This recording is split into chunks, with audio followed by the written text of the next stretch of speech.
Welcome to Blizzard Fire. We hope this video helps fire up your solution. You'll begin by confirming prerequisites and initiating passkeys.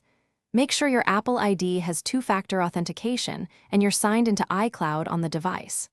Once confirmed, open the app or website that supports passkeys and choose the Sign Up or Use Passkey option.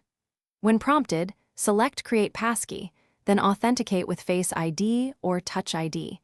This links a cryptographic key to your Apple ID. This step replaces passwords and stores a private key securely in your device's secure enclave.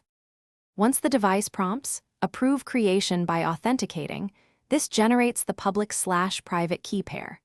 Make sure iCloud Keychain is enabled so that your new passkey syncs across your Apple devices. Go to Settings, your name, iCloud Keychain to confirm. If the service lets you add a label, use a clear name like Work Email Passkey so you can recognize it later. If you switch devices, iCloud Keychain restores the private key to the new device's secure enclave, keeping access seamless and secure. Finish by signing out, then signing back and using the passkey to verify it works.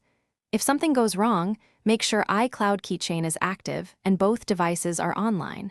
Toggle Keychain off and on to force a resync if needed. If you lose a device, use account recovery or device-based passkey management in settings to remove or restore keys. One key troubleshooting tip: if prompts don't appear, update the app/OS and restart the device to refresh passkey support and authentication services. Thanks for watching. If you found this helpful, don't forget to like and subscribe.